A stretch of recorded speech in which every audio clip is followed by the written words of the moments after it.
आरळा वारणा खोऱ्यातलं एक छोटंसं गाव, जिथे शिवजयंतीच्या मिरवणुकीत मुस्लिम तरुण गुलाल उधळत होते, तर ईदच्या दिवशी हिंदू बांधव प्रेमाने शिरखुर्म्याचा आस्वाद घेत होते. जिथे धर्म वेगळे होते पण सण एकच. रक्ताची नाती नसली तरी माणुसकीची नाती होती.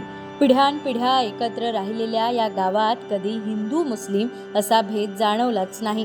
पण आज याच गावात भीती आहे, संशय आहे आणि एकमेकांकडे पाहण्याची नजरही बदलली आहे. कारण एका क्षुल्लक वादाने असं काही घडलं की संपूर्ण गाव दोन बाजूंमध्ये विभागलं गेलं. मारहाण झाली, गुन्हे दाखल झाले, मोर्चे निघाले आणि काही कुटुंबांवर गाव सोडण्याची वेळही आली. पण प्रश्न अजूनही तसाच आहे. खरंच हा वाद एका पळीचा होता की यामागे काहीतरी अधिक खोल जखम दडलेली होती? सलोख्याची ओळख असलेल्या आरळा गावात नेमकं काय घडलं, या संपूर्ण घटनेचा शोध बाई माणूसने या विशेष ग्राउंड रिपोर्टमधून घेतलाय. मी हुसेन शौकत डांगे, राहणार आरळा, तालुका शिराळा, जिल्हा सांगली. 28 एप्रिलला जे माझ्या दुकानावर भयानक कृत्य जे घडलं, 11 वाजता पाडळीची एक 7 ते 8 मुलं आले दुकानावर. त्याने चिकन घेतलं. चिकन घेतल्यानंतर ते म्हणलेत, भैया आम्हाला जरा एक हेल्प करा. तर मी विचारलं त्यांना काय, तर ते मला म्हणले, आम्हाला जरा भांडी नाहीत, आम्हाला तुम्ही भांडी द्या. तर माझ्याकडे भांडी नव्हती. मी त्यांना म्हणलं, नाही तर कॉलनीत मिळतात, तुम्ही तिथं घ्या. तर म्हणलेत, भैया त्यांच्यावरची सपल्यात आहे, जरा तुम्ही दिलं तर बरं होईल. तर मी त्यांना नाही म्हणत असता तरी त्यांनी मला रिक्वेस्ट केली की मला तुम्ही ती भांडी दिली तर भैया बरं होईल. तर त्यानंतर मी त्यांना भांडी दिली. पण देताना त्यांना काय सांगितलं, मला तुम्ही काय भाडं देऊ नका, पण जशी वस्तू नेताय तशीच वस्तू मला आणून द्या, स्वच्छ करून द्या. त्यावेळी ती मुलं चांगली होती आणि तिने त्या पद्धतीनं मला होकार देऊन माझ्याकडनं ते साहित्य घेऊन धरणावर गेली. तर 4:30 पावणे 5च्या दरम्यान माझ्या दुकानावरती 2च मुलं आली. तर 2 मुलं आली, तर त्यातलं दिलेलं जे मटेरियल होतं त्या मटेरियलमध्ये चमच्याने झाकण वरलं नव्हतं. तर त्यांना बघताच माझ्या लक्षात आलं की ही दारू पिऊन फुल होती. तर त्यांना फक्त मी विचारलं की पळी आणि जे वरलं झाकण आहे ते कुठं आहे. तर ते मला म्हणले फटकीन असं म्हणले, ते उद्या तुला आणून मी देतो. अरे म्हणलं, असं कसं? मी तुला बोललो होतो की बाबा मला भाडे नको, पण दिलेलं मटेरियल सुद्धा मला व्यवस्थित परत द्या. मला म्हटला तो नाही देत जा. असं बोलल्यानंतर तो तिथून आपल्या दुकानच्या पुढे ते दुसरा जो त्याच्या बरोबर आलेला होता 2 व्हीलरवर, तो गाडीवरच होता. तो त्याला जाऊन बोलायला लागला, मी तुला म्हणत होतो हे असलं काही घेऊ नका. आणि त्यांच्या दोघांची शिवीगाळी चालू झाल्यानंतर त्याने त्या गाडीची चावी घेतली आणि आपल्या दुकानच्या दिशेने फेकली. दुकानच्या दिशेने फेकल्यानंतर जो गाडीवर बसलेला होता तो उतरला, आपल्या दुकानाकडे आला, ती चावी घेतली, गाडीला स्टार्टर मारला आणि ती वळून परत धरणाच्या दिशेने गेली. तर 10 मिनिटांनी ती आली तर मला पळी आणून तिने दिली. 10 ते 15 मिनिटानंतर परत 5-6 जण, जेवढी ती सकाळी आली होती तेवढीच ती परत माझ्या दुकानावर आली. तर मला म्हणायला लागली, तर माझं गाडीचं किचन तुम्ही घेतलेलं आहे. तर मी म्हणलं, माझा 14 फूटचा गाळा आहे दुकानचा, मी बाहेर आलेलोच नाही तुमची चावी वगैरे घ्यायला किंवा किचन घ्यायला, मी घेतलेलं नाही. आणि तुम्ही माझा म्हणलं धंद्याचं टायमिंग आहे, तुम्ही काही ह्या टायमाला माझ्या दुकानावर कुठल्याही पद्धतीचं प्रकार करू नका, आपलं तुम्ही इथून जावा. एका छोट्याशा पळीचा वाद हा हिंदू मुस्लिम वादाकडे मुद्दाम वळवण्यात आला, असंही हुसेन डांगे सांगतात. तुम्हाला ही सकाळी मदत केली, तुम्हाला भांडी देत नव्हतं तरी आम्ही दिली, तर ते आमचं चुकलं असलं तर सांगा. हे बोलता बोलतात त्यांच्यात एका मुलानं, जे ब्लॅक शर्टवाला होता, त्यानं तो सुरा घेतला आणि ते आमच्या बंधुराजाच्या मागं लागला.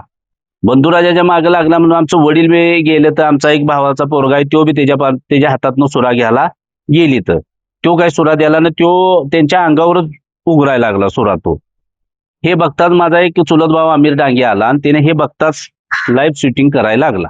ज्या टायमाला हे त्याच्या लक्षात आलं की हातात सुरा वगैरे आहे, तर ते सुरा त्यानं तिथं टाकून दिला.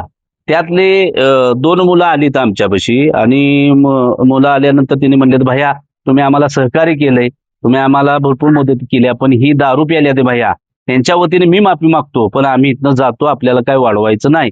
तुम्ही म्हणलं जसं तुम्ही आलाय तसं यासनी घेऊन जावा, आम्हाला बी काय वाढवायचं नाही. असं मी बोलताच तिने त्या मुलासनी समजावून त्या गाडीवर बसवताना आपल्या काही गावातली मुलं तिथं आलीत आणि त्यांना बोलवून घेतलं. त्यांना म्हणलं, केदार पारगावकर, रोहित पेटकर, साहिल पाटील, परत सुमित पाटील सोनावडे, ही 5-6 जण त्या गाडीवरनं आलीत. परत अनिकेत गुरव, ही लोक तिथं जमा झालीत आणि ही मुलं तिथं जमा झालीत. ही गाडीवर बसून पाडळीकर जायला आणि ती तिथं यायला तिने त्यांना बोलवून घेतलं आणि म्हणली तर तुम्ही जायचं नाही, ह्यासनी आपण हिंदूची आपली ताकद दाऊया ह्या लांड्यासनी. ह्या असले शब्द उग्र शब्द वापरून मी ते शब्द ऐकत होतो. हे मी बघताच माझ्या लक्षात आलं की ह्या घटनेला आता दुसऱ्या पद्धतीनं कुठलं तरी वेगळं वळण देणार असं माझ्या लक्षात येताच मी लगेच आमचे बीट हवालदार कारंजकर साहेब यांना मी कॉल केला. घटना घडल्यानंतर न्यायाच्या अपेक्षेने पीडित कुटुंबांनी पोलिसांकडे धाव घेतली. मात्र त्यांचा आरोप आहे की त्यांच्या तक्रारी वेळेत दाखल करून घेतल्या गेल्या नाही. त्यामुळे असुरक्षिततेची भावना अधिकच वाढली. न्याय मिळत नसल्याची भावना आणि प्रशासनाच्या दुर्लक्षामुळेच हा वाद आणखी चिघळत गेला, असं आबिद हुसेन यांचं म्हणणं आहे. 28 एप्रिल 2026 रोजी जी घटना घडली ते माझा भाऊ हुसेन शौकत डांगे याच्या हातावर मानेवर केलेला सत्तूरने वार तो हातावर गेला आणि जबरी जखम झाली. आणि त्याच्यानंतर मग ही सगळी जी लोकं होती जे वार करणारे आहेत किंवा हल्ला करणारे आहेत, वार केल्यानंतर दगडाने, दांडक्याने, लाथाबुक्क्याने मारहाण करून झाल्यानंतर, मॉब लिंचिंग करून झाल्यानंतर ज्या वेळेला ती सगळी स्टँडच्या दिशेने पळून गेलीत, त्यानंतर माझा भाऊ हा टॉवेल गुंडाळून हातची जखम घेऊन बाहेर आला. त्यावेळेला त्याचा अतिरक्तस्राव होत होता. तर मी तात्काळ त्याला कोकण पोलीस स्टेशनमध्ये जाऊन तिथून वैद्यकीय दवाखान्यात जायला सांगितलं. त्यानंतर मग दुसरी एक गाडी होती ती काढायला सांगितली आणि आपण पण त्याच्या पाठोपाठ जाऊया अशा पद्धतीने सांगितलं असता ती निघून गेल्यानंतर त्या ठिकाणी जे जमा होता तो परत माझ्यावर फिरून आला आणि त्यांनी मला 15-20 जणांनी दांडक्यांनी जबरी मारहाण केली. शिवाजी पाटील बेकरीवाला आहे, त्याच्या बत्तीच्या समोर जे दांडक्यांचा ढीक पडलेला होता लाकडांचा, आकेशियाचा, त्यातली दांडकी घेऊन त्यांनी मला जबरी मारहाण केली. मला मारहाण होताना बघत असताना माझा भाचा जो गाडी काढून आणायला गेला होता त्यानं ते बघितला. तो प्रसंग फार भयावह होता. त्यानं माझा जीव वाचवण्यासाठी तिथं गाडी घेऊन आला आणि त्यानं गाडीत मला बसायला सांगितलं. तोपर्यंत त्यांनी पूर्ण माझी गाडीसुद्धा फोडली. मी गाडीत बसून मी आणि माझा भाचा कसाबसा जीव वाचवून पोलीस स्टेशनला पोचलो. 9 वाजता पोचल्यानंतर पोलीस स्टेशनला आमची तक्रार रितसर लिहून घेतली नाही. ASI कालिदास गावडेने आमच्यावर दबाव बनण्याचा प्रयत्न केला. मी जे सांगतोय, मी जसं सांगतोय त्या पद्धतीने तू तक्रार दे असं सद्दामला वारंवार धमकावण्यात आलं की साहेब तुम्ही अशा पद्धतीने दबाव आणून तक्रार लिहून घेऊ नका, तुम्ही त्याला धीर द्या, तो आधीच घाबरलेला आहे, त्याच्या भावावर एवढा मोठा जीव घेणं हल्ला झाला आहे, त्याच्या वडिलावर हल्ला झाला आहे, माझ्यावर झाला आहे, त्याच्यावर स्वतःवर झाला आहे. आणि अशा परिस्थितीमध्ये जर तुम्ही कोऑपरेट करत नसाल आणि अशा पद्धतीने जर तुम्हीसुद्धा धमकावत असाल तर मग आम्ही न्याय मागणार कुणाकडं? मग राहून ती तक्रार घ्यायची, आम्ही कुठेतरी बाहेर जातो, पुढं जाऊन तक्रार नोंदवतो. ह्या गोष्टी आम्ही सांगितल्यानंतर त्यांनी रात्री 1:30-2 वाजता आमची तक्रार घेतली.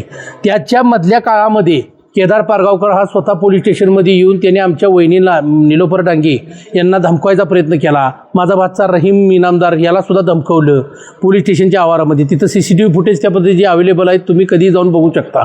आम्ही सुद्धा ती मागणी केलेली आहे CCTV फुटेजची. जुनं IPC 307 म्हणजे नवीन BNS 109 हे दाखल केलं नव्हतं म्हणून आम्ही न्याय मागण्यासाठी SP साहेबांच्याकडे गेलो. त्या ठिकाणी गेल्यानंतर SP साहेबांनी स्वतः फोन करून त्यांना सांगितलं, अतिग्रे साहेबांना, राहुल अतिग्रे, तर तरी पण त्यांनी ते 109 दाखल केलं नाही. त्यानंतर हॉस्पिटलचे 3 दिवसांनी सर्टिफिकेट आले ग्रेव्हियस म्हणून, म्हणजे सरकारी दवाखान्याचं पण आणि जिथं ऑपरेशन झालं तिथलं पण ग्रेव्हियस सर्टिफिकेट आल्यावर त्यांनी 109 दाखल केलं. दाखल केल्यानंतर त्यांचा शिराळा कोर्टातला जे जामीन होणार होता तो रद्द झाला आणि ते पुढं सेशन कोर्टामध्ये गेलं. सेशन कोर्टामध्ये गेल्यानंतर त्यांना जामीन लवकर होत नव्हता. त्यानंतर त्यांनी असं काय केलं आम्हाला सुद्धा कळलं नाही की त्यांचं ऑटोमॅटिक 109 कमी झालं आणि त्यामुळे त्यांना जामीन झाला. जामीन झाल्यानंतर त्यांनी गावामध्ये येऊन शांतता राखायची सोडून त्यांनी गावामध्ये DJ लावून डान्स केला, फटाकड्या वाजवल्या, त्यांचा फेटं बांधून सत्कार केला. त्यानंतर तिथं बकरं कापलं गेलं. त्यानंतर त्यांचा दुधानं अभिषेक केला गेला. म्हणजे हे गावामध्ये काय चाललं आहे? आमच्यावर हल्ला झाला आहे, आम्ही भयभीत आहे, आमचं सगळं कुटुंब भयभीत आहे. आणि अशा स्वरूपामध्ये हे नको तेच गोष्टी जर गावामध्ये घडत असल्या तर आम्ही कुठं जाणार आणि आम्ही राहणार कुठं? या प्रकरणात दुसरी बाजू ही वेगळी भूमिका मांडते. गावातील काही नागरिकांच्या मते घटनेनंतर काही निष्पाप तरुणांवर अन्याय झाला. नेमकं काय म्हणणं आहे त्यांचं, ऐकूया ग्रामपंचायत सदस्य विजय भादगुळे यांच्याकडून. पाडळीची मुलं आणि आरळ्यातील हुसेन डांगे या मुसलमान आपल्या जे मटण व्यवसाय आहेत त्यांच्यामध्ये हा वाद झाला. आणि असं झालं असताना त्यांनी जाणून बुजून आपल्या जे काय त्या घटनास्थळी नसणाऱ्या मुलांची अशी 12 मुलांची आमच्या आरळी गावातील नावं त्या FIR मध्ये दाखल केली, ज्यातील 5-6 मुले आरळी गावातच त्या दिवशी नव्हती. अशा सुद्धा मुलांची नावं टाकली गेली. याचा हेतू होता की अगदी ही मुलं सगळी हिंदू सेनेचं काम करतात आणि बऱ्यापैकी तरुण सगळे एकत्र येऊन हिंदू सेनेचे शिवाजी महाराजांच्या विचाराचं, संभाजी महाराजांच्या विचाराचे जे काय ते पुढं चालवतात. तर त्या मुलांना यांनी टार्गेट करून यांच्यावरती खोटे गुन्हे दाखल केले. गावात पूर्वी कोणत्याही जाती धर्मामध्ये तेढ नव्हती. हिंदू मुस्लिम समाज एकत्र येऊन सण उत्सव साजरे करत होते. सुखादुःखात एकमेकांच्या पाठीशी उभे राहत होते. मात्र गेल्या काही काळात बाहेरून येणाऱ्या काही लोकांकडून गावातील तरुणांची माथी भडकवण्याचे प्रकार वाढलेत. की जगावं किंवा मरावं असं ह्या गावात आमच्या वातावरण तयार झालंय. आमच्या आर्जो पाडलीत वडिलांपासून हे सगळं चालत आलेलं आहे. असं कधीच आमच्या गावात नव्हतं राजकारण.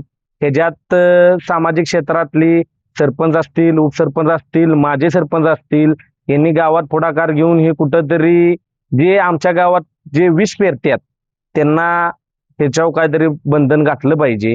आणि बाहेरून येणारी भाषण देणारी गावात आपल्या ह्या भाषणामुळं वेगळा मेसेज जातोय, वेगळं वातावरण तयार होतंय, दोन्ही समाजात तेढ निर्माण होत्या. हे कुठंतरी आजे माजे सरपंचांनी गावातील जाणत्या माणसांनी हे थांबवणं काळाची गरज आहे. एका किरकोळ वादातून सुरू झालेलं हे प्रकरण पुढे मारहाण, गुन्हे, जनआक्रोश मोर्चे, धरणे आंदोलनाचे इशारे आणि गाव सोडण्याच्या निर्णयापर्यंत जाऊन पोहोचलं. या सगळ्या घडामोडींनी एकेकाळी सलोख्यासाठी ओळखल्या जाणाऱ्या आरळा गावासमोर अनेक प्रश्न उभे केले आहेत. मात्र आजही गावातील अनेक नागरिक संवाद आणि शांततेच्या माध्यमातून हा वाद मिटावा अशी अपेक्षा व्यक्त करतात. आता प्रशासनाची चौकशी आणि गावकऱ्यांचा परस्परांवरील विश्वासच आरळ्याला पुन्हा एकदा त्याच्या जुन्या ओळखीकडे घेऊन जाईल का, हे पाहणं महत्त्वाचं ठरणार आहे. बाई माणूससाठी अप्सरा आगा, सांगली.